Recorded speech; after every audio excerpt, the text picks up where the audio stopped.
Good morning, Damon Emerson. Tell us a little bit about yourself and what we're going to talk about today. Good morning, James. My name is Damon Emerson. I am a co-founder and vice president of sales and client success for a company called Storsuite. I've been in the self-storage industry a little over 18 years now.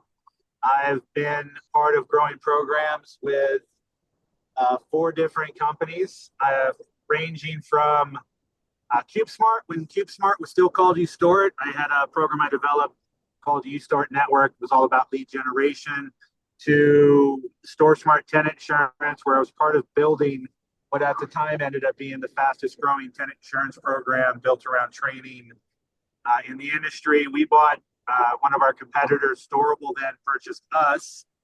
I was with them a couple years, and then I came over, partnered with John Manus, which is a great story um, about just friendship, loyalty, and taking care of those that take care of you.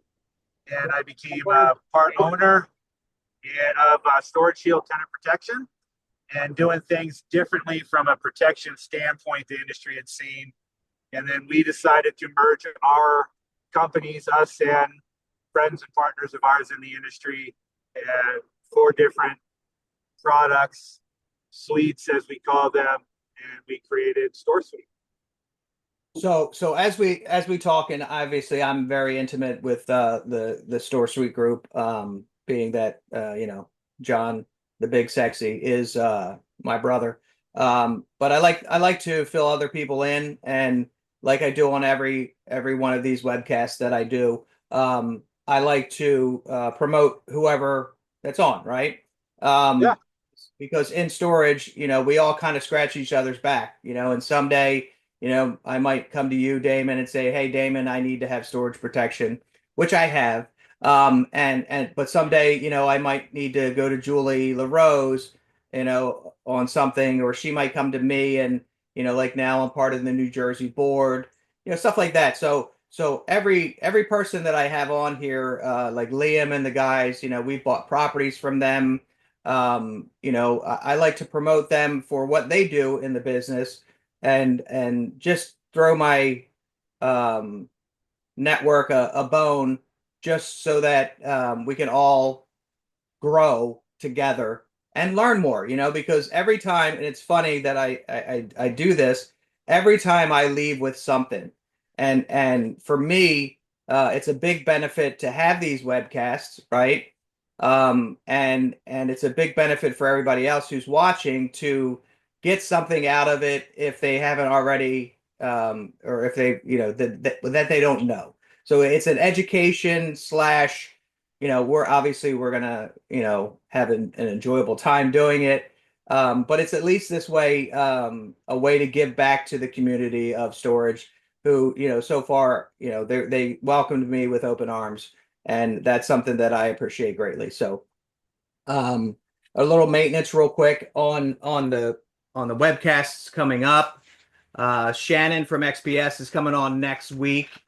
Um, After that, I have let me go to my old fashioned book, because blind guy with small phone is hard. Scott Warden will be on. He's going to be, although part of your group, I know it's kind of quick and a turnaround for your group, but he's going to be talking about the next generation of tenants, which I'm very excited to talk about with Scott. We got That ought to Dave. be good. Yeah, we got Dave Knobler from Marcus Millichap, Lynn Sykes from Sam, Sydney Wilda Jensen from the Storage Manager. She was one of my first ones. She's coming back on again. I got Frank. She's so lovely. She is so I think the world of Sydney. She's an incredible person. She's a hoot too, so it's fun. Frank Serta from Storage Mall Management, and then Noel Kane from Gray Steel Financial. So I try to do, and you and I have had this conversation before. I try to remain kind of neutrally positive in the people that I bring on. I'm trying to get people that are brokers. I'm trying to get people that are salespeople. I'm trying to get people that are in every aspect of it. And so far, I'm happy with the group of people that I've had on there and discuss things with, and everybody's really excited. I've gotten people, DMing me and stuff saying, "Oh, come on, I'll sit down with you," and it's exciting. So I love that. let's talk into you wanted to talk the people first. Let's start with the people first. Yeah. So what our goal has been in reality, it's kind of redefining in a way the self storage experience, and it's what we have. You know, we've all been in our group. We've been in storage a long time, ranging from John, the longest tenured, to real. I think Scott might be the shortest tenured, and he's still over a decade, right? So, we all have this knowledge about self storage, and in creating a company like Storsuite, the goal was, there's answers to be made in storage that weren't being addressed, right? There are pain points. There's a lot of impersonal service, the tech being outdated, poor retention. We spent, my first year and a half as just a co-owner in Storage Shield, I was growing and building Storage Shield as much as I was consulting people. And you would have these conversations, and John and I would talk a lot about, I feel like I'm taking a step outside of just a salesperson role, as I was learning to be an owner and a leader, right? And these conversations were across the board with, Christina at FineView, um, the tech team at Fire'em, Pinnacle Storage, from a management and ownership. Like, we were consulting a lot and talking. John spends most of his life now lending an ear, talking, teaching, people how to be leaders, but also, what you should expect in storage. And, for us, the creation of StoreSuite was just the answer, right? We want to be able to create and let people understand that, putting people first while modernizing the storage experience can be done. And it can be done in a pretty simple way that you can get answers, you can be taken care of, you can have services that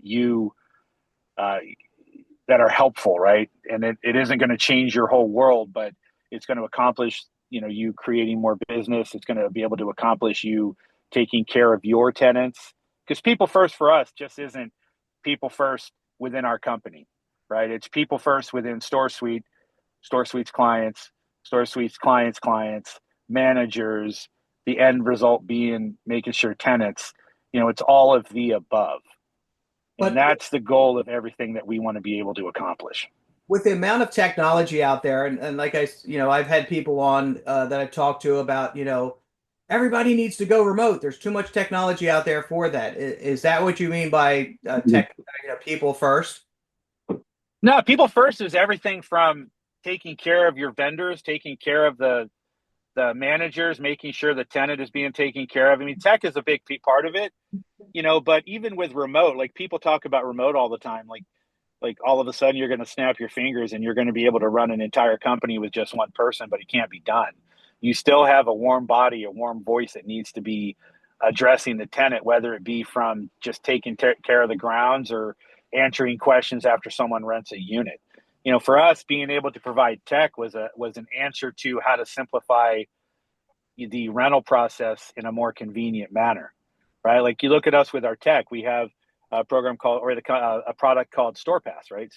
From that, we created a product called StorePass Alert. So we took one piece of tech that is made to answer the question of, how can I rent units? How can I make my payments? How can I enhance the communication between a facility and a tenant without, burdening a manager whose job already is quite busy, and who has a lot thrust at them in running a self-storage facility?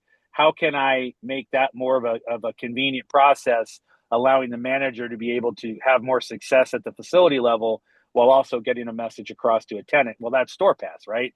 From a tech standpoint, you have this wallet pass on your phone that you don't need internet access. It's all done through cellular. but it allows a manager to be able to communicate with a tenant more seamlessly. And oh, by the way, a tenant can also, rent a unit. They can make their payments. They can get a map that they can see the facility, like things that tenants are not used to being able to do. Or if they have this type of access, typically it goes hand in hand with an app, and you need to be logged into or connected in through a facility internet IP address. And that's not always easy, right? Because what happens if the internet's down? Well, now what are you able to do? So being able to have something seamlessly run through cellular on your phone, whether it be Android or Apple, is a pretty powerful thing to have. And then you take that, on a protection side, we wanted to have StorePass alerts, and it was just to be able to continue to have a seamless transition for tenants. In this case, it's being able to do it from the standpoint of, well, can I file a claim through my phone? Can I get better communication? Can I know when inclement weather, storms? Can I be able to increase my coverage? Those types of things. That's what we wanted to be able to accomplish from tech. We wanted to give a product that gave a better answer to, is this the best way to go about doing it? And instead of making it the end all be all, it's not. It's an assistant to the everyday job that a manager is going to be doing, that operators are going to be able to have to conduct a better business. And it's really, at the end of the day, it's all about creating a better support, better service aspect.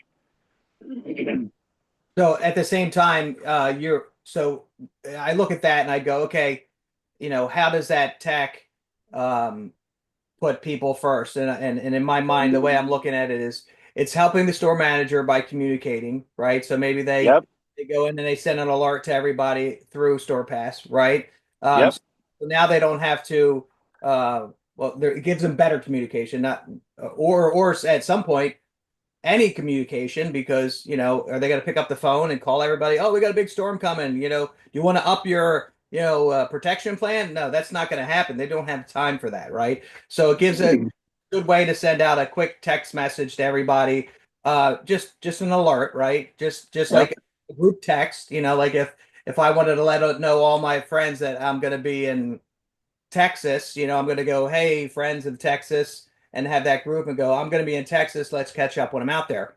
So it helps them there. So it takes a load off of them, but adds to the people first of the actual tenant, because before they might not have had that alert or service or anything like that. So it's an added bonus for the tenant. It's cutting out missing emails. It's cutting out missing mail. If you have to send, it saves the cost for the owner for not having to stamps and go to the process of the mail, having it picked up. Tenants are put in a position where having direct communication, we all are used to seeing texts come in, and if you want to opt out, you opt out. But at the end of the day, it also puts the onus on the decision that's being made, right? It's not, we don't look at it as, hey, listen, we don't just build a tool. We didn't just build a tool, right? We built trust. Right. And it's a trust that the tenant is going to get the service that they need, that the owner is not going to be put in a bad situation. It's a very human-centered approach for the self-storage industry. And it's something that doesn't get talked about a lot. Like, I'm not saying, hey, we're the second coming of the Pope, right? Like, I'm not saying that. But what I'm saying is, in our industry, there has been a lack of providing answers without there being the caveat of what's in it for me, right? If you handle these things right, my whole entire storage career has been about paying forward and answering questions and long-term questions and being able to provide something that I've always deemed as just being common sense, right? So for me, in the world of Storsuite, and why I thought it was important for us to do what we did in creating Storsuite, it was providing answers, right? I do not want to go into something and not be able to at least help somebody in some area, right? I think as a company, we've watched other providers in our industry say, well, hey, we've created an answer. Here it is. It's going to cost, and here's what it is, and that's okay. But look how great we are. Look how great we are. We're great because we can provide this, and it's going to cost. And we're we're a disruptor in the industry. It's not about being a disruptor in the industry. It's about just having an answer. I mean, at the end of the day, if you do things right, you will be looked at the way that you want to be without having to go in and saying, look at me, I am so great, right? That's not what this is about. There are questions that have been answered, there are products that have been needed, and there are results that are being provided. You'll realize how good of a company we are just by working with us. I And can't. that, for me, is the goal. I think your Huh. timing's good, though. And the reason I think your timing's good is because the Pope position is available right now. I was going to say bad So- timing. Good timing. So, That's a good point. Yeah, I'm so sorry. I think your timing with this whole thing is perfect because they're actually looking for one as we speak. so they're looking for a second coming for a pope. But Too what many skeletons. Too many I was skeletons. going to say is that I can't wait to take the tidbit clips out of here of Damon saying that I'm great, we are great, and just take that part out and just put that everywhere. Look at Damon thinks he's great because And then right after that, put I'm the second coming of the I'm Pope. the second coming of the Pope. And put the two of them together. I'm great. I'm great. I'm great. I'm the second coming of the Pope. The bad thing is someone's going to look at that and go, I can see it. yeah. And as I'm sitting here, I'm thinking to myself, I'm like, you should be a salesman. I So have a second career. they might, or a pope. So let's so we understand about people first, and then as we talk about people first, let's go through the services slash products that, and then what you see, Damon, as how you're putting people first in those specific products. Because I mean, I know obviously about a lot about storage Storsuite. So you got Storage Shield, you got Store Pass, you got marketing, you got third party management. We also acquire, we own stores. Right. So you right. I'm very familiar with that part of it. But let's talk about those four majors, because that's what you said earlier. They have four major parts of the company, right? And It's four majors, but honestly, as I'm sitting here, I mean, you got to put in the acquisitions. I mean, again, people first, right? So currently, I mean, to take a step back, it's four products or suites, along with the fact that, I mean, hell, John is spending a lot of his time now. We're talking to investors and those types of things, and we're giving people the opportunity to be able to invest or create wealth down the line, honestly. So that could be something that you could talk about at a later date. But even in a people first standpoint, or people first mindset, we've gone out of our way to talk with people to help them create the opportunity that could benefit their future. So we've gone as far with that mindset in doing things like that. But from a product standpoint, look at third-party management. We'll start there. Third-party management, for me, has been fun to learn more about. I've done stuff with third-party management from a small scale for a large part of my career. And I've always been enamored with it because I like the idea of being able to give an owner-operator the ability to hand their business to a company and then be able to reap the benefits of the decision they made to become owners. And then you watch third-party management companies. Some are minimal, some are over the top, and then you have the others that are like, here's how we're going to do things. And the different types of management company, which is interesting because it does get a little confusing for all the many different ways that people decide to have a management company. But I enjoy it because what you get to learn out of it is you still have the ability to make sure that someone has a successful product, that at the end of the day, what they bought is being able to add value. And then at some point it either will be able to create something that can be better than a 401k in a lot of cases as an investment, or something that they can hand off to their children. So with us, we have, Mike Lotta and Amanda Isaac, who have done an amazing job for our stores, being able to increase revenues, give managers the opportunity to grow and grow from within, and in some cases get promoted. And we've been able to put forth a product that, we're not looking to become 50 managed stores, right? We will take our time. We will look at the facilities. We will make sure that we are not over promising.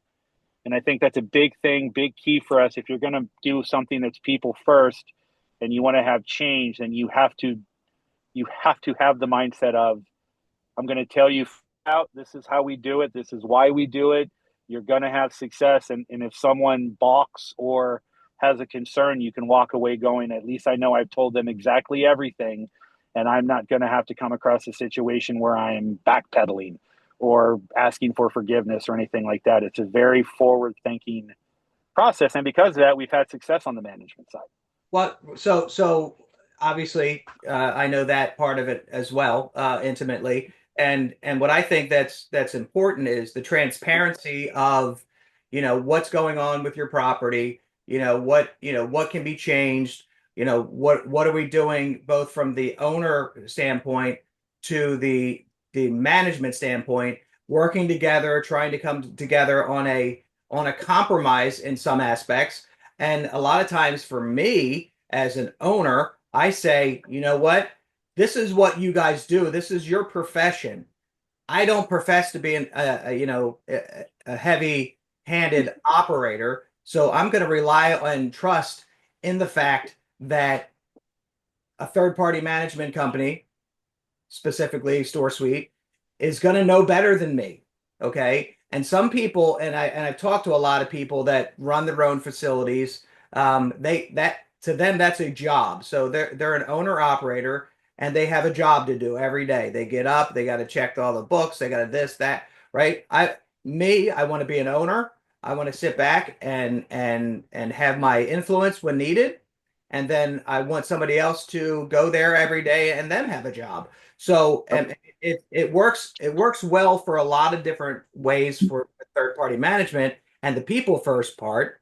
As me as an owner and being supplied a third party management company to take care of my property, I get to do other things. I don't have to spend all my time doing that. I know, sure, it costs money, but at the same time, the big picture of things is I'm not looking to make a quick buck and flip a house. I'm looking to gain wealth.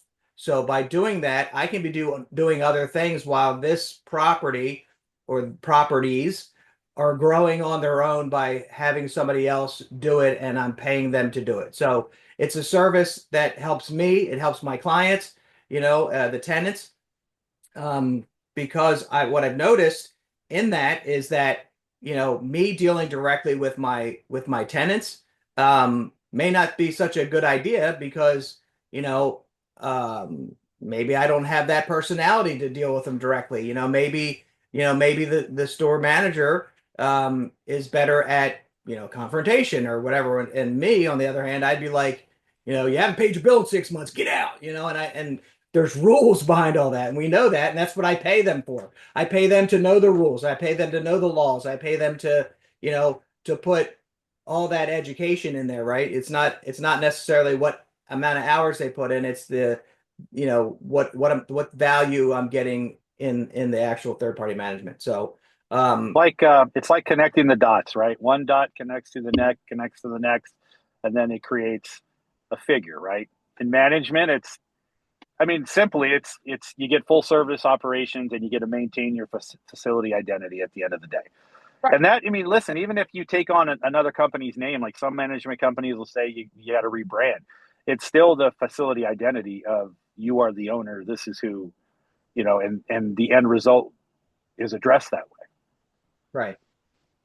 Well, that's awesome. Let's talk more. Obviously, with StoreSuite, I know your baby is Storage Shield. We'll save that for last because yeah, I'm sure we could talk about that for hours on end. So we'll save that. Well, so the next connection is you talked about the ability on the management side for communication, right? So StorePass, which is a wallet pass, really is an amazing tool on the communication side. So take the scenario where you have to reach out. Someone's late on their payment, right? It's one of the most frustrating things that you have to be able to do is I got to get on the phone. I have 20 people that are late.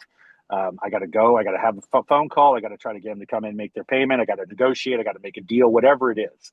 So now you have an ability to have a piece of tech where just through a text, you can send a text to someone and say, hey, listen, we just want to give you a heads up. Your payment was due on the 7th. It's now the 12th. You're going to be late. We just want to let you know. We want to make sure that this doesn't get to a process where we have to lead to A, B, and C. Right. And it allows that to be done so you can have it's going to cut out somewhere between 60 and 70% of communication done by phone or email for a manager. Right. That's a powerful feeling to have from a facility level. Click on this link and you can pay your bill, right? And send them a text and say, hey, you're late, in order to not keep accruing charges or whatever your text is going to say. Click this link here. It'll take you to a place, and then it's already StorePass.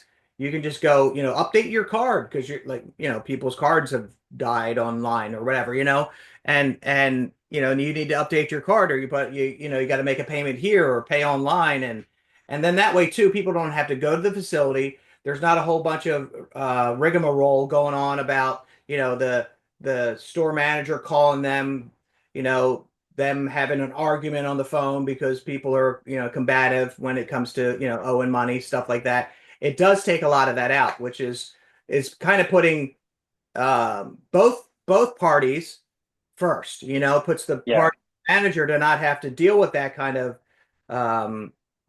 bull stuff, right? And it also puts the client at ease, or the tenant at ease, so they don't have to go through the same thing with negotiating and all that stuff. You can just get it done, and everybody's happier for having it. So amen. Good transition, by the way. Good transition from that. Thank you very much. Again, I'm going to go back to it. It's like connecting the dots, right? Right. So then I go, well, then how do people know about all this stuff? Well, it's easy, right? Because that just takes us right over to marketing, right? That's exactly it. So, it's like you've done this before, James. It's getting easier as I talk to people. Plus I've, when you experience stuff and you learn, and obviously, people make mistakes, and we're all going to make mistakes, but if you learn something from it, then it just makes it easier, right? So we roll over into marketing. So what from your standpoint in sales, what does it look like when you go out to a client and say, okay, I'm going to need marketing. So Damon, I'm going to need marketing. What do you guys provide me? So I will say marketing has been absolutely the most fun from a learning standpoint for me, because in all my time, I've always dabbled. I've always done just enough with marketing to be able to hand it off to the professionals. Right. And I've kept it that way because I'm smart enough to know that, listen, I'll have an occasional nice idea, but I shouldn't probably rely or lean on my own ideas. Right. Yeah. You don't know what you don't know. Exactly. But I've loved it. The last 5-6 months has been an amazing class for me. And just being able to get educated on a lot of the things, and, we try to simplify it. We've gone through some changes in marketing, which have been incredibly popular and so smart. And we have accountability, and we talk about it and we preach about it. Hell, Christina Alvino put a post on LinkedIn a month and a half ago about accountability and what it means. And I'm proud of that with the team we have, because accountability is important. And from a marketing standpoint, you need that. In short, when someone, last week or 2 weeks ago, we were at ISS and people were like, well, in brief, what's the best way you can explain marketing? And I'm like, well, there is no brief way for me to explain anything. So let's just cut that out. But I go, think about this: custom branded website, local SEO, and email automation. I said it's kind of a talking point that marketing companies use, not to that extent. They want to kind of give you the fluff. At the end of the day, for me, it's key things that you get that you don't get in other areas. And I don't think stuff that it's talked about. Like I go by what has surprised me. Like, I didn't realize that a lot of marketing companies, you don't own your own website from an owner standpoint. People have asked us, well, why don't you guys do month to month?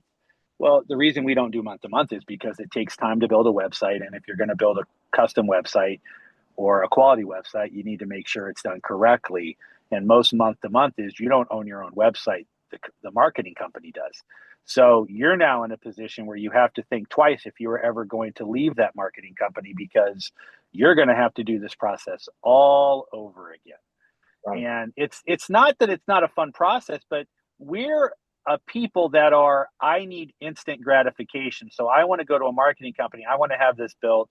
It's why some of your software companies are getting into building websites now. Why? Because it's not that they're great websites. It's not that they're quality websites. They're cheap, and it's a footprint.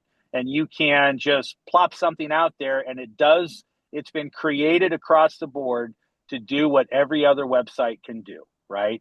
I just need to be able to. Website that I created, James Main. You know what I mean?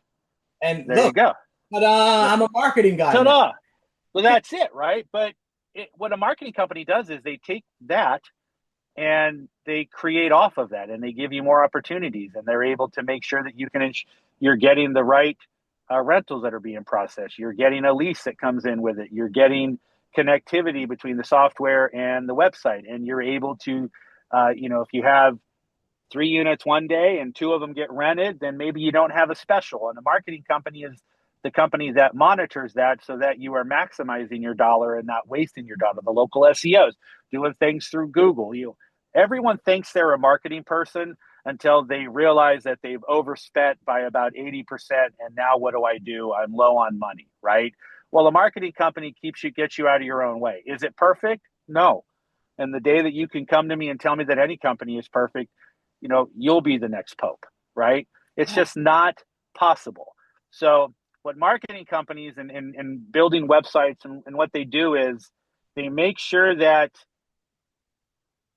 the dollars that are being spent are appropriated the way that they need to be done. What we've tried to do is, you have monthly meetings. You go over every month what's going on with your website. You build graphs. You show the numbers as they're being done. Does that mean, okay, well, I just signed up. I want you to do my Google spend. I need to see something in 40 days. Well, that's not how it happens, because part of the whole analytics, don't ask me how to go any further than this. This is all I know is the analytics and being able to understand there is a process that takes somewhere between 2 and 3 months for your Google spend to be able to take effect, because it has to understand your market. It's like the FYP page, on TikTok, right? Like all of a sudden you're seeing, hey, I watched one video on gardening, and now I'm seeing every garden person known to man, but also their political beliefs. And then it branches off into political, that now is political gardening. And then it goes from that to, well, now China has their own gardening tools that are a tenth of the price, right? So it does that within Google, where it understands the market, understands the trends, and it's able to build, but it takes time. A marketing company is able to teach you that. So like when I go on Facebook and I see these people asking marketing questions, and then you got Joe Schmo who makes sure that they own 5 stores, and hey, I created my own marketing company, and here's what we do. And then you start listening and you're watching them give advice, and you're like grabbing your phone, trying not to break it, because you just want to scream and go, stop giving advice. Hire a marketing company, right? Because this is what marketing companies do. They help you grow your business. They get you out of your own way, and done appropriately, you have success. This is why I do these videos, is that so that people that are, throwing out, let's call it bad advice. Let's just call it not good advice, however you want to call it, right? Yeah. And the reason I do these videos so that people that are professionals in the business can tell you why it does work and why it doesn't work, and what you should be doing yourself and what you can be doing yourself and what you shouldn't be doing yourself, Yeah. I know. So you were talking about gardening, and I know that was probably more like big booty butts, and that's what your trend comes up on your TikTok. So just don't even pretend to play that it was gardening. Okay. So anyway, so I hope Amy's not watching this. I mean, there's there's a bunch of different things in marketing that I've noticed, like if you're not on the first page of Google, you don't exist, right? I mean, how true is that, right? So like for Yeah. marketing, like if you look up storage in Houston, Texas, you're going to have the paid sponsors. It's going to be CubeSmart, it's going to be, it's going to Extra Space. space, public storage. And if you're not that first, second, or third one at the bottom of that page, meaning on the first page, because everything's sponsored and they have a lot more money than the average Joe has money to spend to sponsor stuff like that. If you're not on that first page, how many people do you know that go to the second page? I actually started going to the second pages on things just to see what else is available out there because a lot of times we get that like you said, gratification, instant gratification. I'm looking for steel buildings, right? I go on there, look, bam, bam, bam, all these steel buildings. Whoa, whoa, this is great. Look at that. They're great. They're great. They're great. Well, there's great people on the second page too, right? So, Yeah. and am I on the first page for storage? Probably not. Am I on the second page? Maybe. And then if I'm not on the third page, well then, maybe I need to start, or if I'm down on the third page of Google, maybe I need to start, figuring that out and what's my competition like in that area. And I find it funny because, if I tell people when I talk to them, if you're not on the first page of Google, you don't exist, right?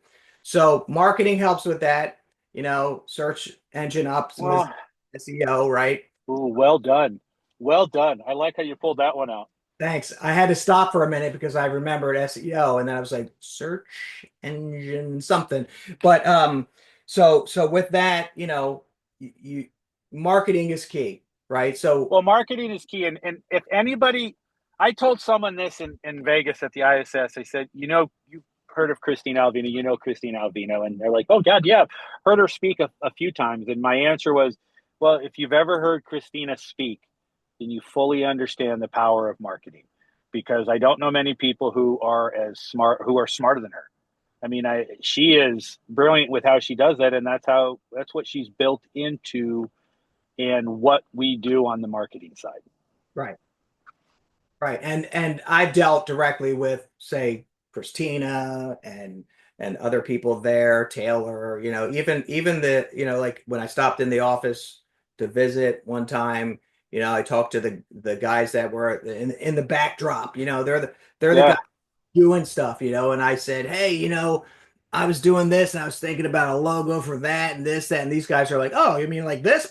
And I went, oh, like, 4 minutes later, they're showing me pictures of stuff that they've created in that instant, right? just the world they live in. It's amazing. And it is, and but rightly so, like where we can talk about certain things, and this is our world. I don't try to speak on behalf of eye doctors, right? Because it's not my me of all people, right? That's I funny. don't speak on ophthalmology, but I'm passionate about the disease that my eyes have, so I can talk a lot about it, right? And I can prove a lot of stuff. So it's good to have people that know what they're talking about, marketing, and know how to get you to where you need to be and push, I don't want to say their agenda, but push your agenda as a customer to the market, right? To your tenants. Um so in the group of stuff we talked about um third party management. We talked about the store pass connected into that whole third party management. Talked about marketing, which then, obviously, as you're marketing your products, Storsuite's products, it brings us into segue to Storage Shield, right? So, tenant, Like we connected the dots right to it. and I'm starting to understand how to do this whole podcast type thing. So as we get there, all right, Storage Shield is your baby. Something that you know intimately about tenant protection, tenant insurance, the difference between the two. You jumped on with a call back a couple weeks ago with Stacy, who just started in that She realm. did an amazing job too. That was great to hear her. You did. I've sat through plenty of your roundtables or your lectures. I think you and Jim, no, James Appleton had one. I sat through that, Yep. listened to you guys, which are on both sides of the fence. You got tenant Yeah. insurance, protection, and the difference between the two. So I know coming into this conversation that, not only are you passionate about tenant protection and storage shield, but you've got the experience, you've been doing it for a while. So when you create this program for tenants and people first mentality, like what goes into the beginning of creating this storage shield, and then where do you see it going, right? And then where do you see it like right now? And then like what's the challenges and what's the benefits of those challenges, and or what's in it for the client? The tenants, the clients could be the tenants, it could be the it could be the owners. What, like, so I know I touched on a lot, but like Yeah. just take me from the beginning of, hey, we're gonna make a baby. Well, I don't need to know that part, but we're gonna make a baby and it's storage shield. So for me, it started when I joined StoreSmart Tenant Insurance to help develop, as part of the team to develop that tenant insurance program. And my whole mindset has always been you take a pay it first mindset, because I don't have my career without the people that have been there for me. And you incorporate it into what people think they know, what they need to know, and what they should know. And with StoreSmart, we created everything based around a training platform, because it was the first time people were going to get knowledge and managers are going to get treated with the respect they deserve in how to offer a product. And if done correctly, you have peace of mind for tenants, you have a revenue share for operators, but it was so much more. It was about making sure that you were put in the right position. You're not part of a claim. You're being made, the tenants being made whole. And for me, it was, again, when we decided to do Storsuite, it was a perfect example of people first, because I've lived my entire career in this mentality. So when we came over for Storage Shield, Li- huh? Liability protection is what you're saying Yeah, on liability the protection. And operator so side. for me, when we did Storage Shield, and I remember one of the first conversations I had with John is, I'm going to take the Storage Shield program, I'm going to completely overhaul it. And John's response was, I don't care, it's yours now. Right. And what I wanted to do is I took a tenant protection program, and I have fought against tenant protection 11 years in the insurance world. But I fought against it because I don't necessarily agree with wholesale process. And typically your tenant protection programs are done as a wholesale.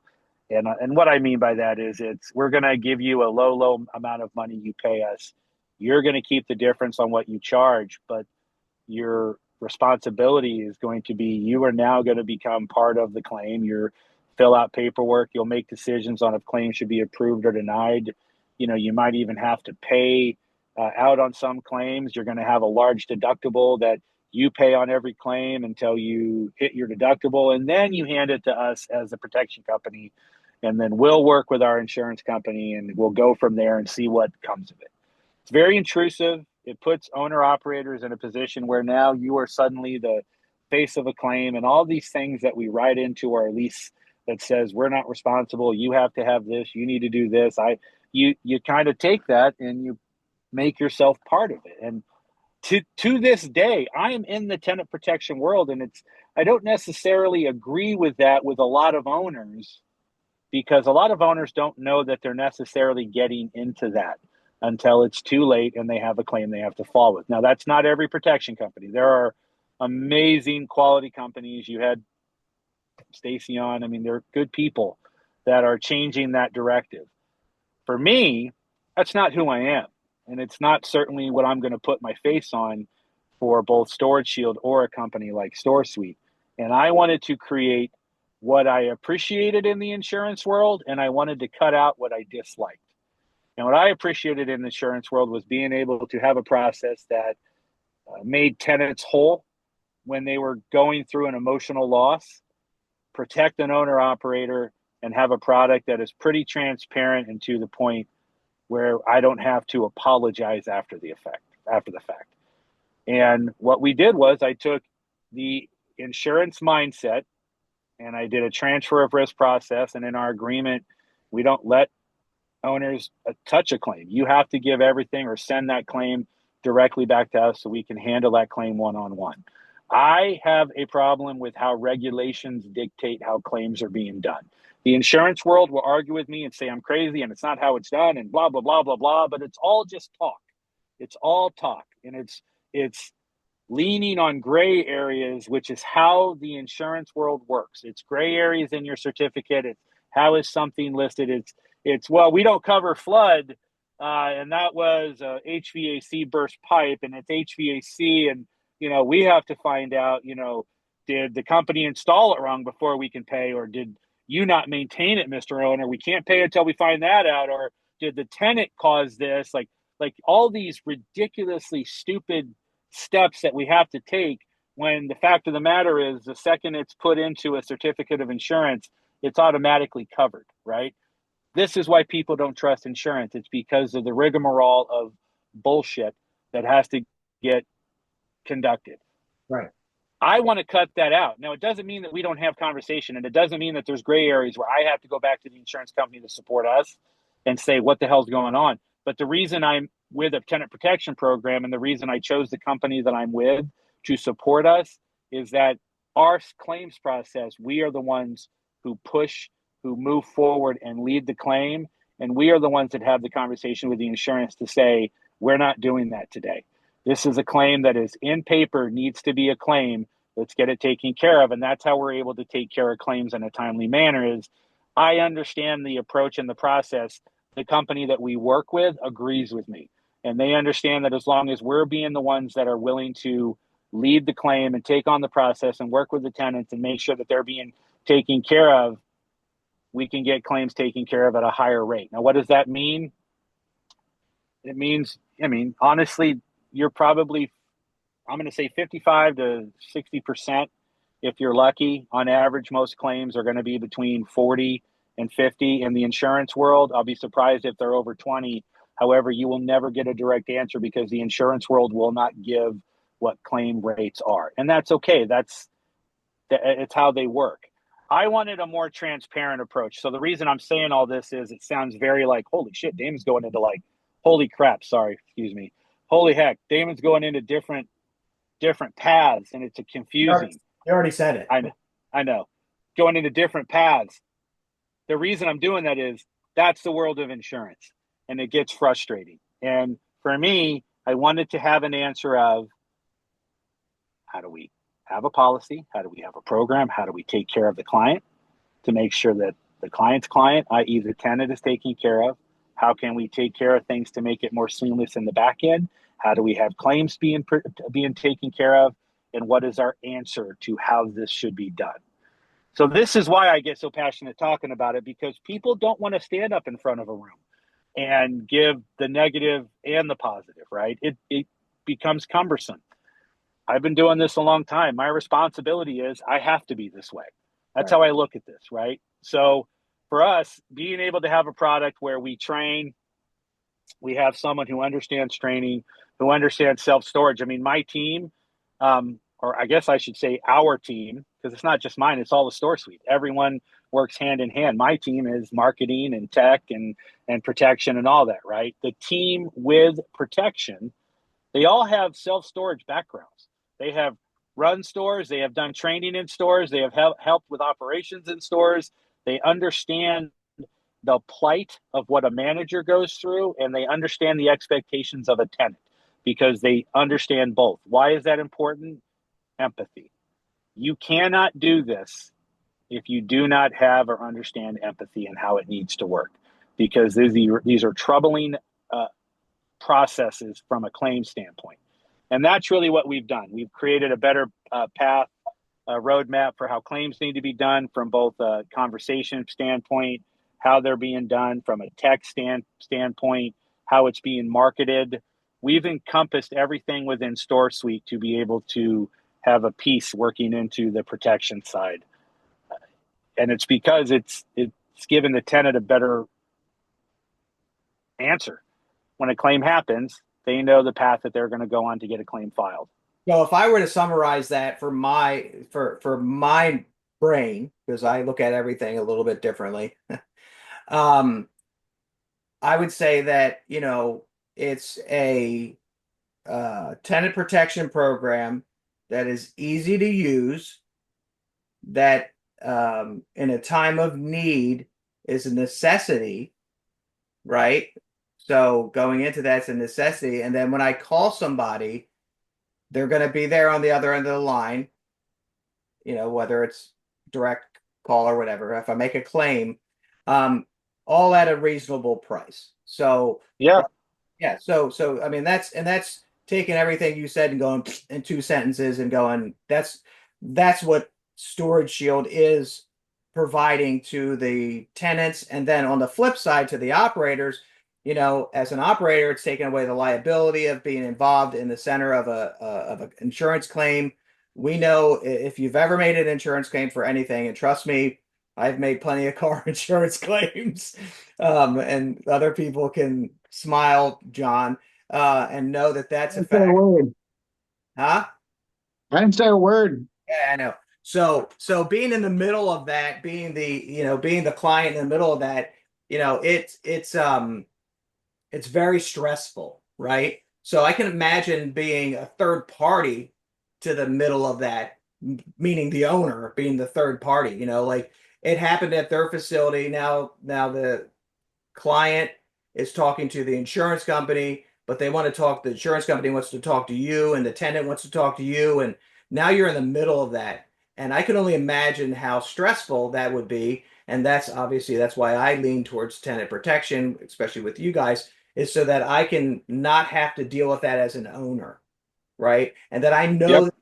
that my tenants, clients, whatever you want to call them, that they're being taken care of, and that it's a matter of, hey, go here, click here, do this, follow up in 3 days, and let's see how you're making out. And there's always the human factor behind it, right? So like they could still go to the store manager and say, hey, I haven't heard anything back yet. What do you think I should do? Which is different than going to the owner and going, I haven't heard back yet, and you guys are taking my money, right? Yep. And I'm paying insurance and every month for what? For nothing. So and it takes a lot of that out, and that's why you're saying empathy. It's just better communication. Yeah, Better communication. You yeah. take, well, if you want to know the greatest example of how StoreSuite is successful, it's not that the protection is the center, because it's not. Every product in our portfolio is equally amazing. Well, it's free. We've been fortunate with protection. Every aspect of StoreSuite is put into the protection side. If you want to know how good the marketing company is, take a look at our website. We have the ability, because of how well the website's done and how well it was created and the inner workings of, we know the data, that someone can file a claim through our website and have the ability to follow their own claim start to finish and know everything that's going on through the data. Why? Because the marketing team built an amazing website, has put our information out online, and has also made it available, given us the ability to connect it in with our CRM and the tech. The tech, through StorePass alerts, has allowed us to be able to give the tenants the ability to increase their payments through a wallet pass, to be able to file online, download pictures, download video, and be able to see what's going on at that level, all while also being able to have communication done. Third-party management has had great success through offering Storage Shield, and the success that they've had. You can actually see the numbers that they're over 70-some%, like 74%, and they're adding value to the owner operators. And in turn, if you're an accredited investor, you're going to be able to see this, and you can invest into the company as a whole. Like, these are the things that as a company we have been able to offer from a people first mindset. So you started this, and one of the things you had said initially was the concerns. The concerns are bad actors in self-storage.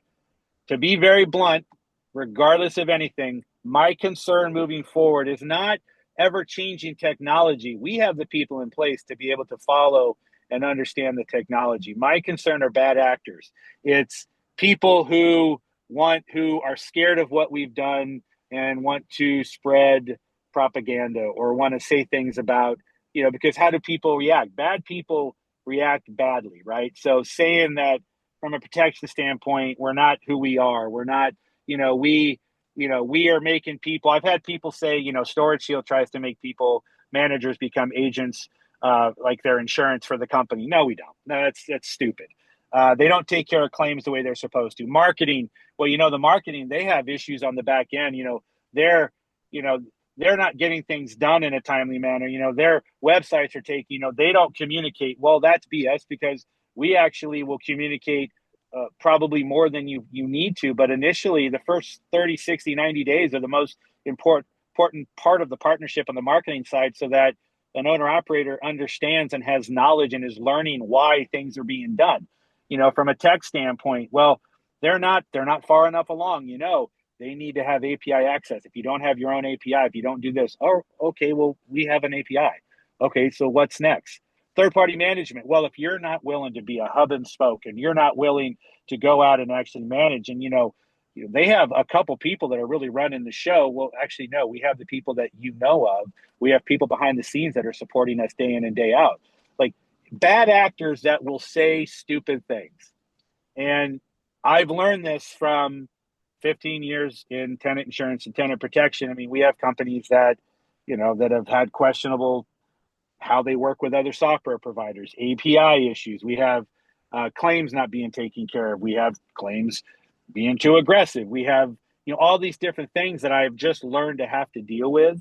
So concerns for me, and it's not necessarily, I guess, a concern, but it's who's the next bad actor that you are going to have to deal with in the industry. Everything else, I believe. I can summarize that up for you real quick. Is the more successful you become, the more enemies you make. So people do not want to see you become successful, okay? Unless they're your close-knit people that you call your friends, right? Yeah. Everybody else, they want to pick apart everything in order to make them feel better about what they're doing. So when you become successful, and not just you, but your business, your company, the more haters you're going to have. I mean, look at Elon Musk, richest man in the world, and everybody hates him, right? But really, you know what I mean? Like, why are you hating the guy for being successful, right? So not that I'm supporting that, but I'm just using that as a big example. No, it makes sense. It's the way our world works. Right. So don't let that poo-poo your advancement and success. Okay. That's we have too many good people in our company to let that happen. So as we get ready to wrap up, because we've been on here a minute, and obviously we could talk, we could talk for hours, right? But I do have to wrap it up. Is there any other services, any whisper down the lane, anything coming up that that you guys are looking forward to, thinking about doing, anything like that? I mean, if not, we're excited. Jessica Johnson, who so fortunate she's on our team. She and I are going to be attending the Northeast Self Storage Expo next week. In 2 weeks, we're going to be in Mid-Atlantic for the Mid-Atlantic Self Storage Expo. I'm excited about that. She's going to be attending the Illinois. I know, we get to see you. Yeah. Illinois Self Storage Association. John Manus. Be looking out for him on all social media. He, from his podcast, if you haven't been on seen the podcast, it's Bourbon and Bullshit. It's amazing. He is also talking to a lot of. He's going to a lot of investor association sessions, wealth management meetings. You're spreading the word of what we're doing at Storsuite and how to become part of that. We are doing. I'm at the luncheon for Texas Self Storage Association tomorrow. John's going to be there as well. We're looking forward to see the team up in Austin for the Texas Self Storage Association and get to meet new people. But just continuing to go out, be front and center. We're some podcasts. Jessica just did a podcast. She's going to be releasing. Scott Warden and I are going to be doing a podcast that's going to be released here in the next 30 days. You're just going to continue to see more and more and more of us. Christina has a really cool podcast that I think is coming out in June. we're just continuing to share the word. And, I can't say this enough. My goal in moving forward, and as every founder in the company is, we want to help make change. We want to spread the word, but we want to help make a difference, good, bad, or indifferent in self-storage. And I always tell people, you always have my ear. If you want to have a conversation, I will say it here and now again. Whether you work with me or not, if you need help, always ask. Because at the end of the day, I am not here without the people who did that for me. So Damon, And so venues like this, I appreciate, James, for you letting me come out. as we roll into the closing segments of this, how do they get a hold of you, Damon? So my phone number is 717-870-9572. My email is Damon E, or if you want to call me Damone, at storsuite.com, storsuite.com. You can find me on LinkedIn. You can find me on Facebook under Storsuite Damon Emerson. Yep. I had to think for a second there. Yeah. All right. And yeah, I mean, that's Storsuite. essentially it. You can, yeah. Storsuite.com, right? Yeah, Some storsuite.com. Some of us will be in Napa next week. Thank the you. following Yes. week. Some of us will be, but Yeah. some of us won't. I've obviously blocked that out of my head. So Yeah. I was going to supposed to seize be the opportunity to bust your chop. I was supposed to be in Napa, and I for the We team. booked the flight. We booked the flights, made the whole plan, everything. The next day, Damon's like, "Wait a minute, guys, I think I'm I in a need to be in different Mid-Atlantic. conference." Yeah, I need to be there to support Jessica, and I need to be there for the company. It's a big event. So in Napa, guys, California Self Storage Association for Napa event. Please find time to talk to Scott Warden, John Manus, and Christina Alvino as they are attending. That is always a great event, and I am incredibly jealous and hoping someone brings me back a bottle of wine or 3. Well, Just saying. later this afternoon, I'm going to be taking a Napa. So thank you. Oh, hello. I like it. Right. All right. Thanks a lot. And if you guys want to see this, go to my YouTube channel, James Manus. Thanks.